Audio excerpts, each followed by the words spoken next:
Hey everyone, and welcome to the Sunny Go One Piece podcast. And yeah, I didn't really get a chance to talk about this yet since it was announced while I was on break, but it's a pretty big deal. So on this bonus episode, we're going to be talking about the recently announced remake of the One Piece anime titled The One Piece and my thoughts around this project. So this episode is not really scripted like my usual podcast, so this will mostly just be my unstructured thoughts for the most part. And this will include some light spoilers for story elements and things all the way up to the end of the Wano arc, but I don't really plan on talking about anything related to Egghead. So what is this? It's a complete, as far as I understand it, it's a complete remake of the East Blue Saga by Studio Wit, who are the people behind seasons 1 through 3 of Attack on Titan and seasons 1 and 2 of Spy Family, and it is being produced and released by Netflix. So right now there's no official release date yet as far as I know, but I think it'll probably come out late in 2024 since it seems to be part of the original anime's 25th anniversary celebration that is happening this year. And yeah, just based on the fact that it is being released by Netflix, I'm assuming that it's the first season, which encompasses the whole of the East Blue. I expect it to be around 22 to 24 episodes, which seems like the industry standard for, I guess, an anime season these days. Although they can be shorter, you've seen like 12, 13 episode ones. But I think generally they've been about 22, 24, 25 episodes around it. And I believe this will be similar to Fullmetal Alchemist Brotherhood, as well as the 2011 Hunter x Hunter remakes, where it is a full-blown remake from the ground up that will be a much more faithful readaptation of the manga with updated animation quality, as well as far better pacing, because that is probably one of the biggest issues with the One Piece anime that I've always had. And yeah, I fully believe and expect that it will have brand new musical score, a brand new voice cast and theme songs. And yeah, that last one, the voice cast, may be a hard pill to swallow, but I'll get into a little bit more detail on that a little later. But yeah, at the moment, it seems like they are only adapting the East Blue Saga, which has been confirmed, but I'm assuming that they're planning on doing the entire series and readapting the whole story again. And the reason I believe that is that you can see in the reveal trailer when they talk about the embarking on the journey again, it flashes through everything in the anime up till the most recent stuff, where it goes from the very beginning, and the last thing you see is Luffy going into Gear 5th and in his Nika form. And so yeah, I believe that, Netflix has had some pretty iffy commitment to series, but it seems like Netflix is going pretty hard all in on One Piece, considering that they've invested so heavily in the live action, and live action has succeeded, and they've greenlit the second season as well. And I can't imagine that they would also embark on a remake of the anime without really being that confident in it. And it seems like Netflix has really invested in the fact that, yes, One Piece is a moneymaker. And if they do this, they will get even more eyes on the platform as well as the series. So yeah, the first thing I kind of wanted to talk about is the good. What I like about this project. And obviously, the fresh new animation is definitely something that the series has sorely needed. Definitely the Wano arc has looked amazing, and it definitely blows the rest of the series out of the water. Not to say that there aren't moments in the series up till that point that don't look good. And in fact, I'm actually pretty nostalgic for the original East Blue, actually, pre-time skip, where it's the standard definition animation, where you have that sort of flat style look and more goofy and rounded out look that the manga and the anime had previously. I really do like that, but One Piece definitely needs to be updated for sure. It's 25 years old. And so, especially those first 205 episodes are in standard definition. So they're not even in HD. And even with the HD upscaled versions that they have on Netflix and Crunchyroll, it's still not the same. Like they crop out the top and the bottom to make it widescreen, and so you don't even get an HD quality. And so I think definitely having that is a very good thing. And I think Studio Wit is a great choice for One Piece because if you've watched Attack on Titan or Spy Family, granted, I've only seen the first 2 seasons of Attack on Titan. I haven't finished season 3 or 4, but I have seen all of Spy Family so far. And one thing they're really great at capturing is the fluidity of motion, particularly in terms of the camera work and fight choreography movements.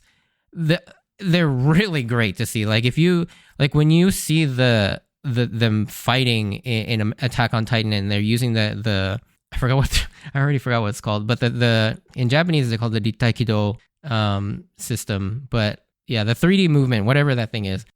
When they fight, and they're like flying around everywhere, it looks amazing. And then similarly with Spy Family, like when you see like Lloyd and Yoru, like both of them fighting, it looks so fluid and it looks so good. And the other thing that they're really great at is facial animations.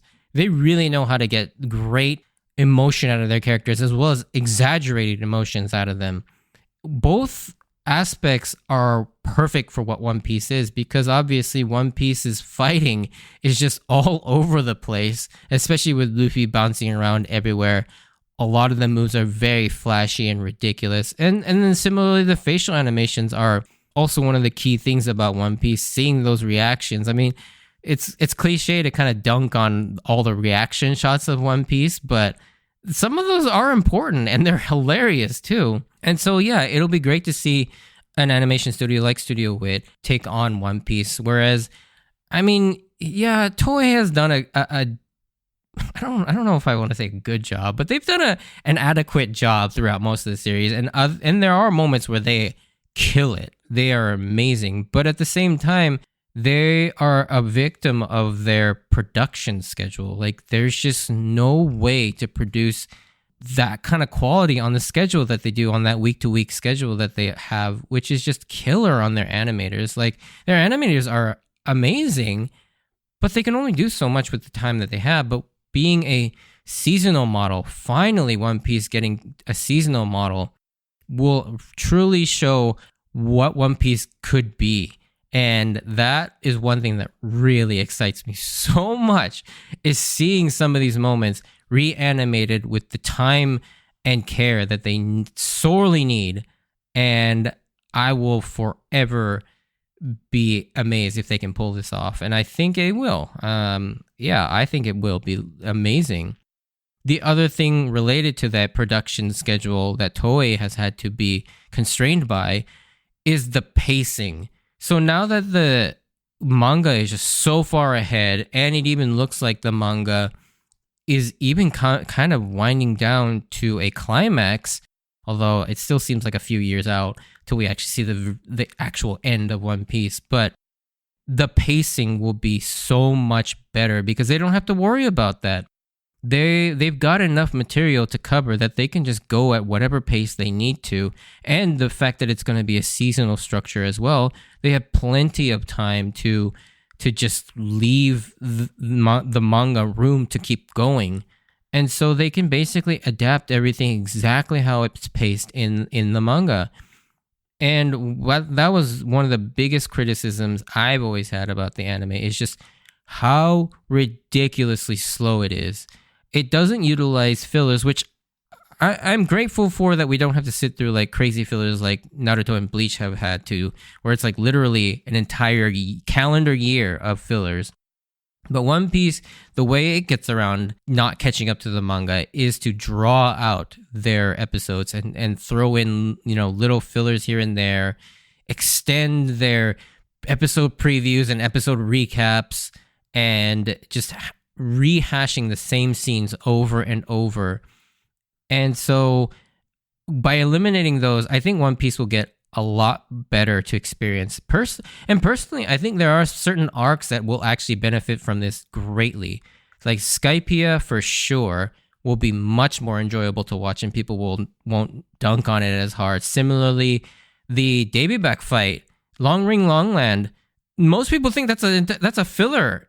arc and they skip it, and it's such an important arc. And so I think by actually truly showing just the important parts of the Daebybaek fight and Long Ring Long Land the way it was meant to be seen will greatly improve that. And then similarly, Dressrosa, oh my god, Dressrosa in the anime was brutal. And I will even admit that for me, I stopped watching the anime in Dressrosa. I had to stop because it was just so poorly paced that it got to a point where I just said, okay, I'm going to stop watching the anime, let it play out to the end of the arc, and then I'm just going to binge watch it so that I can skip as much as I need to, because I've already read the manga. I already know what the story is going to be. So I'm not necessarily waiting on pins and needles for what the story is next. And so I wanted to try and make the rest of Dressrosa as enjoyable as possible by literally being able to control my own pacing after the anime the arc had ended. But yeah, I mean, those 3 arcs in particular would greatly benefit from improved pacing. And then, yeah, I think another thing that would really be cool, and this isn't really a major thing, this is almost a very, very minor thing, but what would be cool is that they can now go back and fix sort of these tiny continuity inconsistencies, both from the original anime and even from the manga. Like, when you think about it, like things like Marco and Rayleigh's initial designs during like the early flashbacks and their early appearances, they can go back and actually make that more, consistent. Like Marco, like you look at Marco's initial appearance, and we talked about this in the podcast episodes, and you compare him to his final design in Marineford and on, he is a completely different looking character. Similarly with Rayleigh, when you see Rayleigh in the Shanks and Buggy flashback very early on during the Orangetown arc, he looks almost nothing like his younger self from the Oden flashback that you see during Wano. And then similarly, Shanks and Buggy, they look almost like aged up during the early flashback, but then they look younger in the Oden flashback. And so you can kind of correct their designs as well and make sure that that's consistent between the two, because I don't think Oda actually had, obviously, a lot of these things in mind between having them 20 plus years apart from each other. Similarly, you could have, small little fixes like Big Mom and Kaido's silhouettes, like looking nothing like them. I mean, Kaido's silhouette is just ridiculously bad. I mean, if you go back and look at what he looked like in that silhouette from Water 7, and you look at his first appearance, they're nothing alike.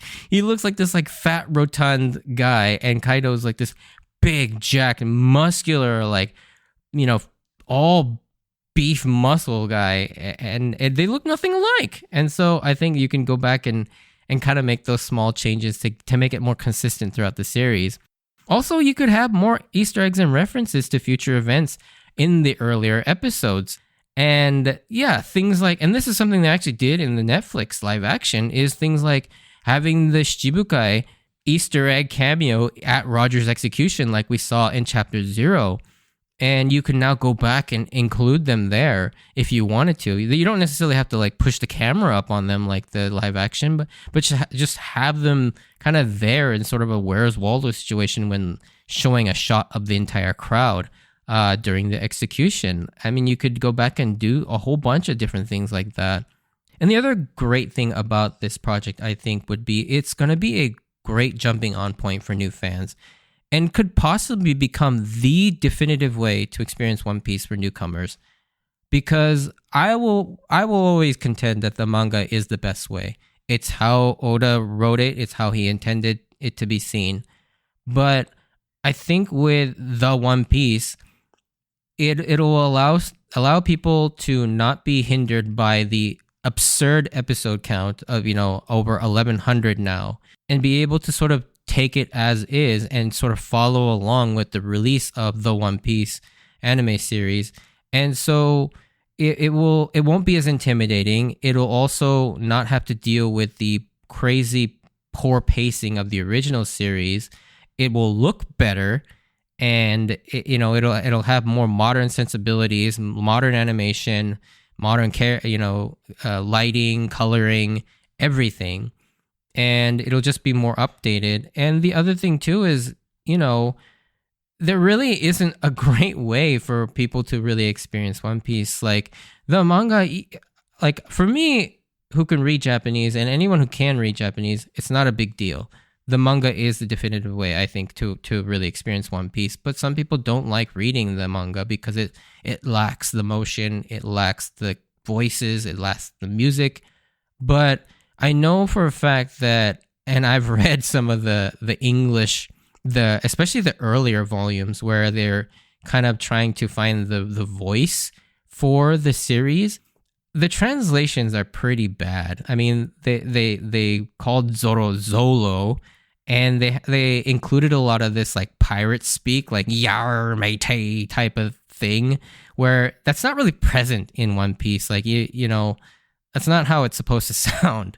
And so you have these like weird translations, especially if you're coming from an English background. So a lot of English viewers will have a great way to get on board because the original anime is so hard to watch. And even the live action, yeah, that was a great jumping on point for a lot of people as well. But again, that story is so compressed and it's missing a lot of things. While I love the live action and what it's doing, it is its own thing, I think. And it's definitely not the same as the main series. And so I think this will give it a great opportunity for newcomers to jump on, and this might become the definitive way of watching the series because it'll be the best paced, it will have animation, voice acting, music, and it will actually look good. And so, yeah, and also it won't be like super long. Even if they go the whole distance, I'd still say it's going to be probably only about 40% of the length. Like, I think if you were to reanimate in the same pacing as the manga that it's intended to be, the series would probably, I mean, it'd still be around 400 episodes, but that's still not the same as 1100. And so I think it will definitely be a lot shorter and much more manageable to watch. So yeah, those are kind of the good things that I feel are good, coming for this series. Obviously, a lot of these things could be different. This whole series could just be a terrible take on it. I don't know. But I'm very optimistic about it. Now for the bad, or kind of bad. So obviously the biggest thing is for most people who have followed this series for any amount of time, whether it be the whole 25 years, whether it be, or, just the last year, doesn't matter. I think one thing about One Piece's anime, the current one, is you're going to lose some of the most iconic elements of the original. Obviously, the changing of the musical score, the theme song, particularly We Are, and the voice cast. Losing those is definitely a big deal, and it will feel weird. I'm not going to lie. I think it will feel weird. But first off, I guess let's talk about the biggest one, the voice cast. So this hasn't been confirmed, but me personally, I think it will be a good time to do a full-on recast with new, younger actors. Because let's face it, the original cast, while incredible and iconic, they're all getting up there in age. Like, for example, Tanaka Mayumi is 68, Kazuya Nakai is 56, Akemi Okumura is the youngest at 54, Kappei Yamaguchi is 58, Hiroki Hirata is 60, Ikoe Ohtani is 58, Yuriko Yamaguchi is 58 as well, Kazuki Yao is 64, Cho is 66, and then you get Katsuhisa Hoki, who is 77, who plays Jinbei. And then you also have folks like Shuichi Ikeda, who plays Shanks, is 74. I mean, these people are getting really old. And yeah, you can't really expect them to play those characters for another 10 plus years or for however long this series runs. And so I think this would be a good time to wipe the slate clean and do a full new recast. And I think this would be the most seamless way to introduce a new cast, especially for the Straw Hats and Luffy in particular. Like, Mayumi Tanaka is legendary at this point as Luffy, and I really have a hard time seeing anyone else in the role, but this will give them a great, way to sort of transition because the current one is still active, and so we still have the originals to fall back on, and it won't be like this sudden shift. And also kind of gives them a great backup too in case something does happen to Mayumi Tanaka, knocking on wood. I hope she lives a very long and illustrious life playing Luffy until the very end. But if something were to happen, and she even recently made comments of the fact that, yeah, there might be a time where she may not be playing Luffy anymore. And yeah, this new person who plays Luffy in the One Piece could, seemingly take over for Mayumi Tanaka if she does decide to retire or if something unforeseen happens to her. And so, yeah, I think it would be a great way to sort of introduce a new cast, and I think that that's the direction they should go. And yeah, I know in the reveal trailer, they still have, Mayumi Tanaka saying the iconic, I think 10 crewmates would be good line, but I really hope they do a recast. And I think similarly, they should do the same thing with the musical score as well. As much as I love the iconic music from the original, I think this is also a good opportunity to create a new identity for itself as well. I don't think they should in any way really be related to each other. Maybe you could have like a cameo of the instrumental version of We Are play at some iconic moment, whatever.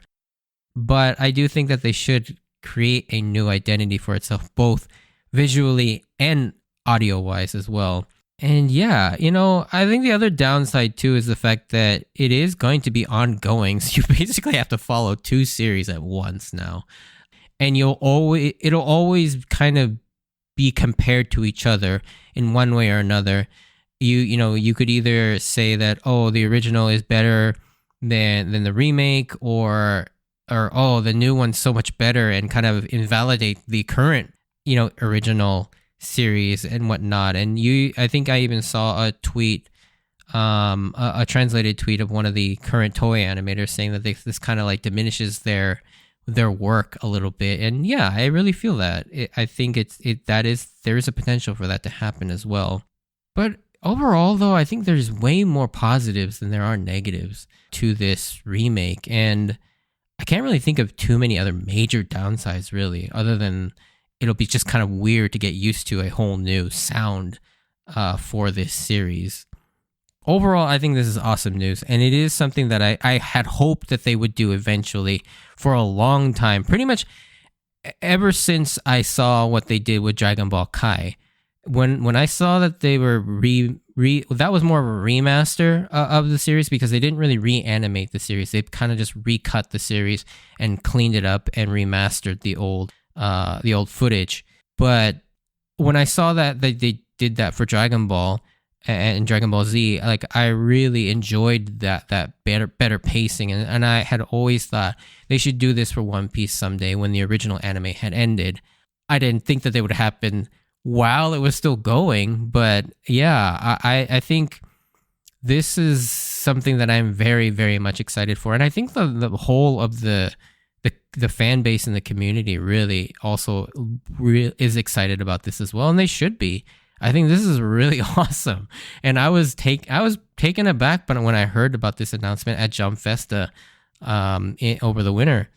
And yeah, I'm really looking forward to this, and I hope that it does come out this year, or at least a few of the episodes come out this year. Maybe they'll do like half the season this year and the second half of the season next year or something like that. But yeah, it'll be really cool. I think as One Piece fans, we're really eating well these days, with the anime, the manga, a remake, and the live action. I mean, come on, like, I never in my wildest dreams ever thought that One Piece would get to this point, especially how mainstream it's become. And it's like when I tell people my favorite anime is One Piece, usually for most of my life I've always had to have like this qualifier, because it wasn't as well known for probably the first like 10-12 years that I was a fan of this series. But now when I say my favorite anime is One Piece, everybody knows exactly what I'm talking about, and it's awesome. And even non-anime fans know exactly what I'm talking about, which is even more awesome. So I am very much looking forward to this. And yeah, those are kind of my thoughts about the remake for the anime, The One Piece. And yeah, we'll definitely talk about this as we get more news about it, or maybe even like hopefully we'll get like a trailer or something. And yeah, I'll definitely talk about that trailer when it does come out. But yeah, that'll be it for this episode. If you did enjoy this, please send me a like or comment. And if you want to join me on this journey of rewatching One Piece, please consider subscribing. Check out my Instagram and Twitter account at SunnyGo Podcast for updates of when I post new episodes, or to see pictures of my manga collection. And as always, I wanted to thank you for taking the time out to listen to my podcast. Stay safe out there, and I hope to see you on the next episode. Bye!